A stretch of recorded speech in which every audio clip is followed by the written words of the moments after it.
이번 추석 명절은 9월 22일부터 26일까지입니다. 빨간 글씨가 5개나 있더라고요. 22일은 토요일이고요. 26일은 수요일입니다. 5일간 추석 명절입니다. 2019년 설날은 2월 2일부터 2월 6일입니다. 그 중에 설날은 2월 5일 화요일입니다. 이것도 5일간입니다. 굉장히 주의를 끼고 있는 긴 연휴입니다. 보통 명절을 맞으면 서울과 경기권에서 300만에서 500만 정도가 이동을 한다고 합니다. 차량 수로는 약 50만 대 이상이 움직인다라고 그렇게 들었습니다. 큰 명절이기 때문일 것입니다. 이와 비슷하게 유대인들도 명절 중에 가장 큰 명절이 있습니다. 그것을 유월절이라고 부릅니다. 우리나라로 말하자면 1945년 8월 15일 광복절과 같은 의미를 지닙니다. 얼마나 거대하게 지냈는지 요세푸스라는 유대인 역사가가 1세기 당시에 유대인들이 모여서 지냈던 유월절을 기록해 놓은 자료가 있습니다. 주후 65년경에 유월절을 지키기 위해 예루살렘에 모인 총수가 300만 명 가량이라고 합니다. 예루살렘 인구는 그 당시 학자들이 추정하기를 10만 정도밖에 안 됩니다. 근데 300만이 모였다라고 하면 어마어마한 숫자가 그곳에 모여서 명절이었던 유월절을 지켰다라는 것을 알 수 있습니다. 우리가 매주마다 출애굽기 강해를 하고 있지 않습니까? 유월절은 이스라엘 백성들이 애굽왕 바로의 노예로 비참하게 살다가 하나님께서 바로의 고집을 꺾기 위해 애굽에 여러 재앙들을 보냈습니다. 그 중에 혹시 마지막 재앙이 뭔지 아십니까? 장자 재앙입니다. 이 장자 재앙은 모두에게 내려지는 재앙이었습니다. 유대인이라고 해서 그냥 넘어가는 것이 아니었습니다.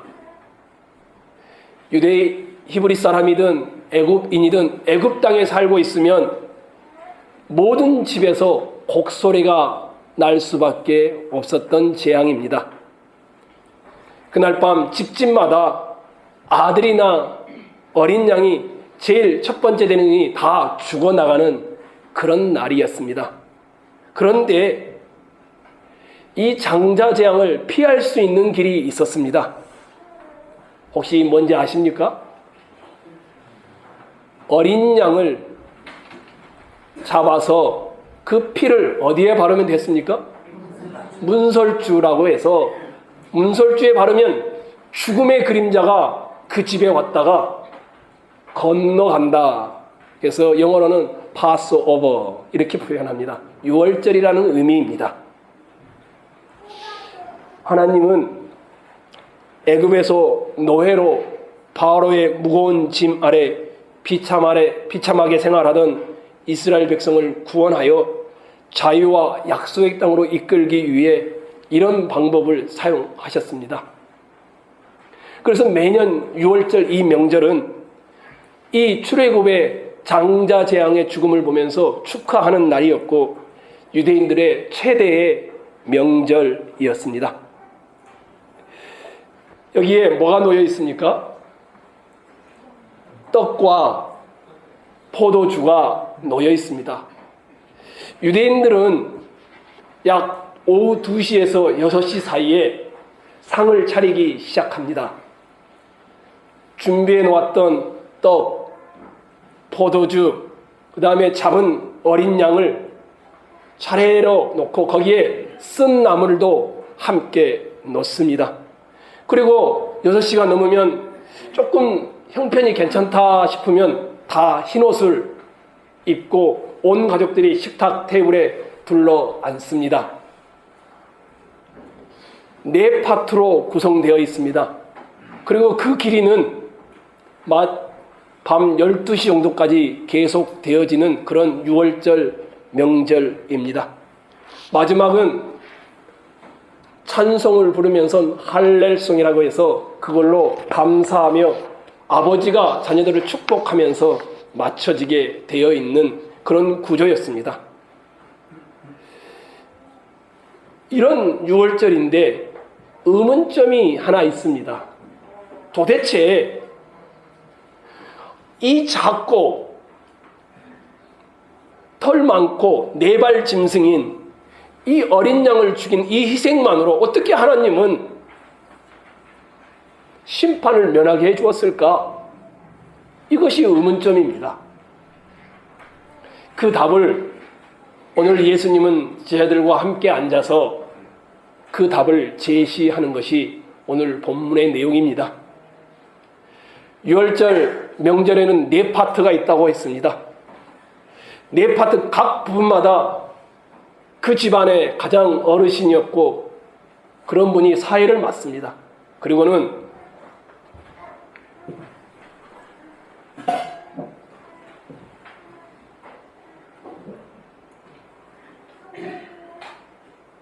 이렇게 여기보다 더 큽니다. 잔을 쑥 들고는 첫 번째 파트를 아버지가 또는 사회자가 6월절의 의미들을 설명하기 시작합니다. 그 의미들은 4파트로 되어 있어서 첫 번째 파트는 애굽에서 어떤 처지에 있었는지 우리 조상들이 이것을 말합니다. 또 두 번째 잔을 들고는 종살이가 있었는데 어떻게 해방되었는지를 설명을 합니다. 세 번째는 누가 해방시켜 줬는지 하나님을 통한 구속을 설명합니다. 그리고 4번째는 그래서 너희는 언약 백성이란다 하면서 새로워진 관계를 설명하고 함께 찬송하고 아버지가 축복해 줌으로 맞춰지는 6월절 명절입니다. 그 중에 여러분과 제가 읽었던 이 마가복음 14장에 나오는 본문은 아마 예수님이 3번째 파트에 잔을 드시고 또 떡을 가지시고 설명하는 내용이 되어집니다. 예수님은 제자들과 함께 만찬에서 사회를 보셨습니다. 그 상황을 예수님이 잔을 딱 들고 한번 상상을 해보십시오. 설명하기 시작합니다. 22절로 한번 25절을 잔을 들고 예수님이 말하고 있다 생각하시고 한번 보시면 좋겠습니다. 한번 앞을 보고 한번 읽을까요? 읽겠습니다. 22절로 25절입니다. 시작.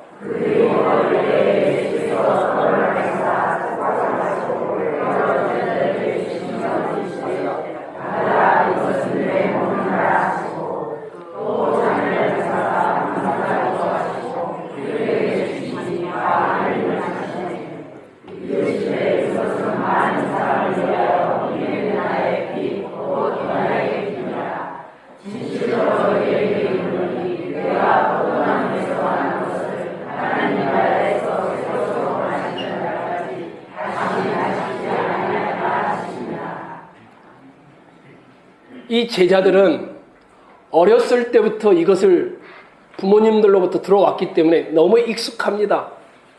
별 다를 바가 없습니다. 그런데 아니 예수님이 이 만찬 3번째 잔을 들면서 대본에 없는 말을 하기 시작하는 겁니다.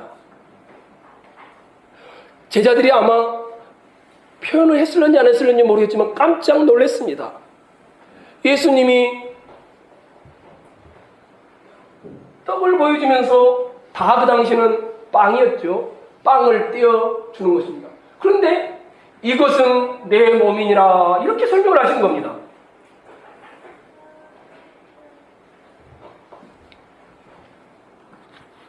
이 말의 의미는 우리는 너무 익숙해서 잘 알고 있습니다. 근데 그 당시 제자들은 굉장히 놀랐을 것입니다. 이것은 내 고난의 떡이다. 내가 죄의 노예에서 너희를 출애굽을 시킬 것이다. 너희를 죄의 종살이에서 구해낼 것이다. 이런 의미를 담아서 하는 말이었습니다. 고대 사회에서 맹세를 합니다. 내가 몸말 때까지 다시는 먹거나 마시지 않을 것이다. 25절 마지막 부분에 보면 그렇게 돼 있잖아요. 이게 다 맹세입니다. 고대 사회에서 맹세를 할 때는 피를 뿌려서, 우리 중국에도 그렇지 않습니까? 피로 의형제를 맺듯이, 조폭들도 그러듯이 이들이 피를 뿌리면서 맹세를 하든지, 아니면 짐승의 중앙을 딱 가르면서 이들이 맹세를 합니다. 그 내용은 뭐냐면, 만약에 내가 약속을 지키지 않으면 중앙의 짐승이 갈라지듯이 내가 쪼개어질 것이다. 내가 피를 토해서라도 이 약속을 지켜내고 말겠다. 이런 의미를 담아서 고대 사회에서는 맹세를 했습니다. 그래서 예수님이 지금 그런 이야기를 합니다. 이것은 떡을 들면서 내 몸이니라 이렇게 설명하더니 또 잔을 드시는 겁니다. 잔을 가지사 감사하시고 그들에게 주시니 다 이를 마시며 이르시되 이것은 많은 사람을 위해 흘리는 나의 피 곧 언약의 피니라 이렇게 말을 하는 겁니다. 아마 여러분들이 다 알고 있는 내용들입니다. 이 말의 의미는 뭐 다를 바가 없습니다. 내가 너를 아버지의 품으로 반드시 데려가겠다. 내가 그것을 피로 맹세한다. 내가 너를 출애굽시켜서 약속의 땅으로 이스라엘 백성들을 가나안 땅으로 인도했듯이 너를 아버지의 잔치집으로 반드시 데려가겠다라는 그런 약속을 담아서 하는 내용인 것입니다. 떡과 포도주를 드는 이 단순한 행위, 이것은 내 몸이니라, 이것은 나의 피니라, 이 말씀을 예수님이 하시면서 했던 의도는 이겁니다. 야, 이 유월절은 어린 양인 나를 가리키는 거란다. 어떻게 그들이 문에다가 피를 발라놨다 해서 심판이, 죽음이 그냥 넘어가냐? 예수 그리스도를 통하여 너희의 심판을 받지 않겠다라는 상징이었단다. 이렇게 예수님이 답을 하고 있는 것이었습니다. 또 대본의 내용과는 다른 것이 하나 또 있습니다. 보통은 빵, 포도주, 나물, 양 이렇게 쫙 놓여 있습니다. 그리고 포도주는 4번씩 다 마시도록 되어 있습니다. 양이 굉장히 많아야 되겠죠? 저는 교회도 다음부터는 큰 잔에다 줬으면 좋겠습니다. 이렇게 되어 있는데 예수님이 갑자기 대본이 없는 말을 또 하시는 겁니다. 보니까 빵도 있고 포도주도 있는데 어린 양의 고기가 앞에 있지 않은 겁니다. 테이블 위에 반드시 고기가 있어야 하거든요. 왜 그랬을까? 메인 요리가 없는 명절, 전통적으로 어린 양 요리가 빠진 유월절 만찬은 있을 수 없는 일입니다. 도대체 이 유월절 만찬에서 어린 양은 어디로 갔을까? 하나님의 어린 양이 테이블 위에 있지 않고 어디에 있었기 때문일까요? 테이블 앞에 앉아 있었기 때문이었습니다. 혹시 기억나십니까? 세례 요한이 예수님을 처음 봤을 때 뭐라고 말했는지? 보라, 세상 죄를 지고 가는 하나님의 어린 양이로다. 그 하나님의 어린 양이 테이블 위에가 아니고 테이블 앞에 있었기 때문에 메인 요리인 어린 양이 있지 않았던 것입니다. 이사야서 53장에도 똑같았습니다. 여호와는 우리 모두의 죄악을 그에게 담당시키셨도다. 그가 곤욕을 당하여 괴로울 때에도 그의 입을 열지 아니하였음이여 마치 도수장으로 끌려가는 어린 양과 같도다. 이사야 53장에도 오실 메시아가 어린 양으로 요리가 되실 것을 미리 바라보았던 내용입니다. 마가복음에서 이것은 나의 몸이니라, 많은 사람을 위하여 흘리는 나의 피 곧 언약의 피니라, 이렇게 말씀하신 이 뜻의 결국은 이사야서와 요한의 메시지, 이 어린 양이 바로 나단다, 이 말을 지금 하고 있는 것입니다. 그래서 제자들이 대본에 없는 말이었기 때문에 깜짝 놀랐습니다. 세상 죄를 짊어질 하나님의 어린 양이 나 예수란다.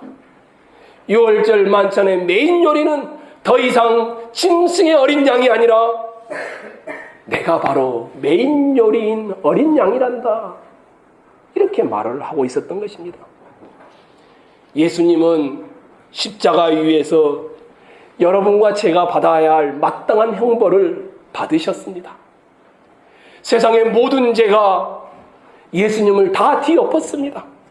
예수님은 형벌을 우리를 영원히 넘어가도록 스스로 그 형벌의 피를 흘려주셨습니다.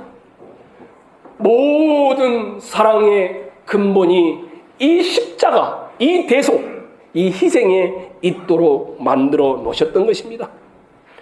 이게 바로 오늘 본문의 전체 내용입니다. 저는 이제 여러분들과 함께 5가지 적용점을 잡고 마치고 성찬을 하려고 합니다. 마가복음에는 쭉 이렇게 기록해놨는데 누가복음에는 마가복음에 없는 말을 첨가해 놓은 것이 있습니다. 그 첫 번째 적용점은 이겁니다. 누가복음의 22장에 이렇게 되어 있습니다. 또 떡을 가져 감사 기도하시고 떼어 그들에게 주시며 이르시되 이것은 너희를 위하여 주는 내 몸이라. 너희가 이를 행하여 나를 기념하라, 이 말이 빠져 있습니다. 마가복음에는. 성찬은, 떡과 잔을 나누는 것은 주님을 기억하고 기념하는 행위가 되는 것입니다. 예수님을 믿는 사람이라면 누구나 함께 떡을 먹고 포도주를 마시면서, 이 떡과 포도주를 마시면서 누구를 기억해야 합니까? 예수님을 기억해야 하는 겁니다. 어떤 예수님을 기억하는 것입니까? 십자가 위에 달리신 그 예수님을 기억하는 것입니다. 그래서 이 의식을 다른 말로는 주의 만찬, 또 다른 말로는 주의 식탁, 축복의 잔, 떡을 떼는 것 등등으로 성경에 곳곳에 표현되어 있습니다. 주의 만찬에서 떡을 떼어주고 먹는 것은 그리스도의 몸이 십자가 위에서 우리 죄를 위해 찢긴 것을 기념하는 것입니다. 우리는 너무 우리 권사님들이 다 잘라놨지 않습니까? 그냥 먹기만 하면 되잖아요. 시간을 절약하기 위해서. 호주에 있을 때 성공의 성찬식을 가봤습니다. 거기는 많은 빵입니다. 그리고 앉아있지 않습니다. 한 줄로 줄을 쫙 서서 나옵니다. 그러면 목사님이 빵을 찢어서 한 분 한 분한테 다 나눠줍니다. 그러니까 성찬 예식이 3시간이 걸립니다. 잔도 그렇게 하지 않습니다. 큰 대접에다가 한 분 한 분 나와서 마시면 닦고 그 옆쪽에 또 마시고 이렇게 하도록 되어 있습니다. 우리랑 좀 다르죠? 그리스도의 몸이 십자가 위에서 우리 죄를 위해 찢겼다라는 것을 떡을 먹으면서 자기가 믿는다라고 고백하는 것입니다. 떡을 먹는 것은 입으로 먹지만 속으로는 그리스도의 몸을 내가 먹고 있으니 그리스도가 내 대신 십자가에서 찢겼구나, 이것을 믿는 것입니다. 또 포도주를 마신다는 것은 뭘 의미합니까? 십자가 위에서 그리스도께서 나의 죄를 위해 피를 쏟았다는 것을 기억하는 것입니다. 이 떡과 포도주, 이것은 예수님이 십자가 위에 나를 향한 사랑을 기억하는 것이 되는 것입니다. 사랑하는 성도 여러분, 이제 떡과 포도주를 마실 것입니다. 의식과 예식으로 끝나지 않기를 원합니다. 떡을 먹으면서 씹어 먹으면서 예수님이 나를 위해 찢겼음을 믿으셔야 합니다.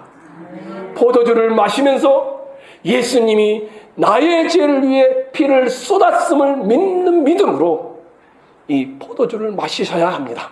그때 성찬이 여러분에게 화하여서 여러분 속에서 역사들을 일으킬 줄로 믿습니다.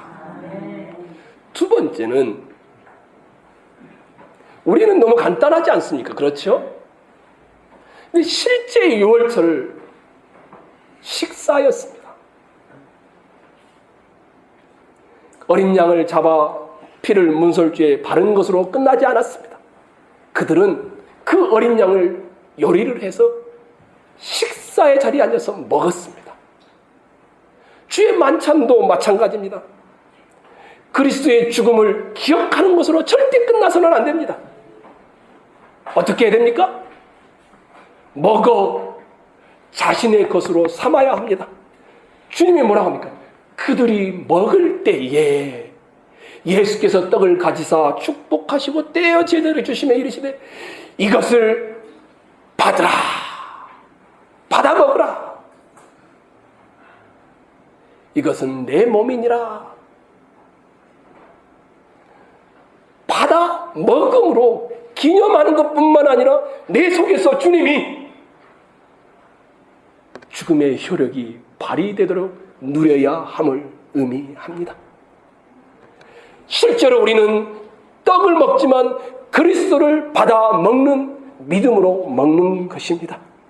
주의 만찬에서 떡과 포도주를 나눠주며 믿음을 통해 우리는 마음으로 이 떡을 통하여 주님을 먹고 이 피를 통하여 포도주를 통하여 주님의 피를 믿는 믿음으로 먹고 마시는 것입니다.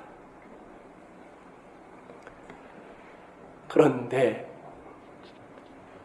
제가 깊게 설명하지는 않았지만 마가복음 14장 12절로 26절 안에 어떤 사건이 또 끼어 있을까요? 여러분이 눈으로 읽어봐도 압니다. 가룟 유다의 배반이 들어있습니다. 유월절 만찬을 할 때 가룟 유다가 있었을까요? 없었을까요? 있었습니다. 예수님이 이것은 내 몸이니라. 이 잔은 언약의 피니라. 가룟 유다가 들었을까요? 안 들었을까요? 다 들었습니다. 가룟 유다가 떡을 띄워줄 때 먹었을까요? 안 먹었을까요? 먹었습니다. 잔을 나눠줄 때 먹었을까요? 안 먹었을까요? 마셨습니다. 그런데 가룟 유다는 그 안에 같이 있었지만, 식탁에 앉아 있었지만 그리스도의 죽음의 효력을 누리지 못했습니다. 하나님의 십자가라는 이 드라마가 펼쳐지고 있는데 그 자리에 앉아 있으면서도 자기 욕심, 어떻게 하면 예수를 팔아 돈을 구할 것인가? 자기 생각에 사로잡혀 있는 사람은 떡과 잔을 마시지만 아무런 효력을 발휘하지 못하게 되어집니다. 성도 여러분, 저는 최소한 오늘 우리는 영적 잔치를 하고 있습니다. 여러분에게는 이 떡과 잔을 통하여 하나님의 실제 은혜가 전달되어질 것입니다. 허나 믿음으로 이 떡을 먹고 마시는 자 외에는 가룟 유다와 같이 떡과 포도주를 먹고 마시지만 효력이 없는 자들도 있을 수 있습니다. 이 생명의 떡을 너희에게 주노라. 너희는 취하여 영생을 먹으라. 여기 계신 모든 분들이 그렇게 주님을 먹고 마시는 실제 효력을 누리는 시간이 되어지기를 원합니다. 세 번째는 주의 만찬이 뭐라고 했습니까? 식사라고 했습니다. 식사는 뭡니까? 유대인들은 식사를 하면 내가 누구와 식사를 한다, 이 말은 그 사람과 깊은 관계를 맺고 있다라는 말입니다. 여러분들은 지금 예수님과 식탁에 앉아 있습니다. 이 말의 의미는 예수님과 나는 개인적으로 친분이 깊습니다. 이런 의미를 담고 있는 것입니다. 예수님 당시에 누군가와 식사를 한다는 것은 그런 의미였다면 여기 계신 여러분들도 이 식탁 앞에 서서 식사를 하는데 주님, 저는 주님과 깊은 관계를 맺고 살고 싶습니다. 이렇게 받아 먹기를 간절히 소망합니다. 네 번째입니다. 유월절 만찬은 식사입니다. 근데 이 식사에는 또 다른 의미가 있습니다. 예수님 혼자 먹었습니까? 아닙니다. 유대인들은 다 누구랑 함께 먹습니까? 자기 가족들과 함께 먹습니다. 근데 예수님은 왜 가족들이 아닌 제자들과 함께 먹고 있을까요?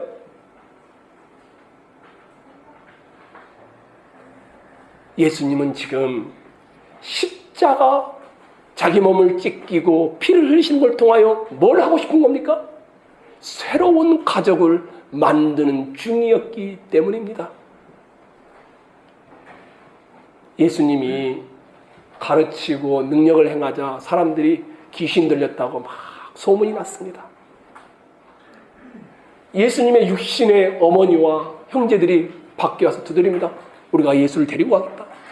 그래서 한 사람이 예수님께 와서 말합니다. 선생님, 밖에 당신의 모친과 당신의 형제들이 와 있습니다. 그만하고 가시죠. 예수님이 뭐라고 한 줄 아십니까? 누구든지 하나님의 뜻대로 행하는 자가 내 형제요, 내 자매요, 어머니이니라. 마가복음 3장에 나오는 말씀입니다. 누가 진짜 형제며 누가 진짜 부모이며 누가 진짜 자매라고 합니까? 그리스도의 피로 구속함을 받은 자들이 혈육보다 더 진하다는 말을 하고 있는 내용입니다. 어떤 한 분이 이렇게 말을 했습니다. 교회를 다니는 성도들은 하나로 묶어주는 것은 교육의 정도나 인종이나 소득의 수준이나 정치적인 성향이나 국적 때문이 아니다. 성도들은 예수 그리스도로 인해 구원받았다는 이 사실 때문에 하나가 되어진다. 그러면서 이렇게 말합니다. 예수 믿는 자들은 예수를 위해 서로 살아가는 친척들의 무리이다. 주의 만찬을 먹으면서 여러분이 또 하나 생각해야 될 것은 우리 모두는 혈육이며 예수의 피로 구속받은 자매이며 가족이라는 사실을 잊지 않으셔야 합니다. 마지막입니다. 주의 만찬에 또 다른 아름다운 의미가 있습니다. 25절 한번 봐보십시오.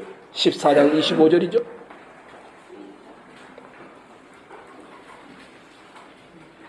읽겠습니다. 시작.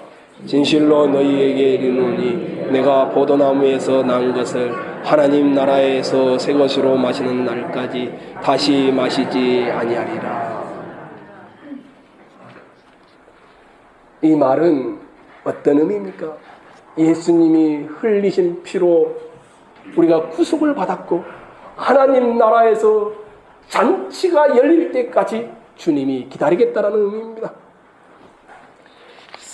이제 그 다음 날이면 예수님이 유월절 잔치를 끝내고 잡혀가서 십자가에 못 박혀 죽습니다. 이것뿐만 아니라 그 잔치에 참여하는 사람들은 미래에 놀라운 영광의 잔치가 기다리고 있으니 그런 의미를 담고 있는 것입니다. 혹시 기억나십니까? 아마 여러분은 처음 들어보는 말씀이런지도 모르겠습니다. 시편 96편에 이런 말씀이 있습니다.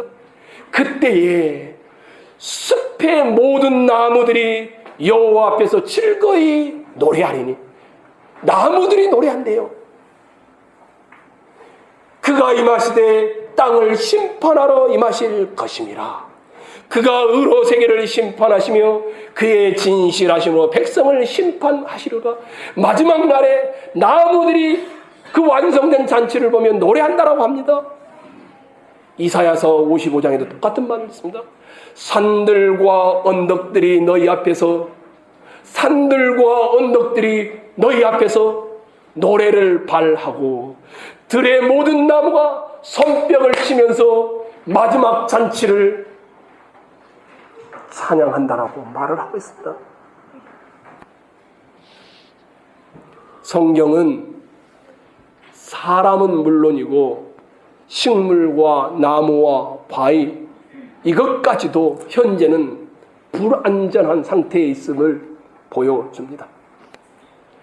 태초에 하나님이 창조할 때의 모습을 잃어버려서 그 그림자에 불과한 우리는 십자가를 통하여 조금씩 맛보고 있을 뿐입니다. 하나님의 어린 양이 마지막 날에 다시 오셔서 주재하실 때에는 완벽하게 잔치가 벌어지는데 나무들이 노래하며 산들과 언덕들이 손뼉을 치면서 그 잔치를 찬양할 것이다 라고 말하고 있습니다. 사랑하는 형제 자매 여러분, 여러분이 막 애굽에서 나온 출애굽한 사람이라고 한번 상상해 보십시오. 제가 여러분을 찾아가서 여러분에게 말을 합니다. 당신은 누구요? 지금 무슨 상황이 벌어지고 있는 것이요? 그러면 출애굽한 사람은 한결같이 이렇게 나는 사형 선고를 받은 노예였고 바로의 노예였어. 하지만 어린 양의 피 아래 숨은 덕분에 종살이에서 해방되어 탈출할 수 있었어. 지금 나는 하나님이 함께하는 사람이고 저 약속의 땅을 향하여 지금 걸어가고 있는 중이요. 아마 그렇게 말할 것입니다.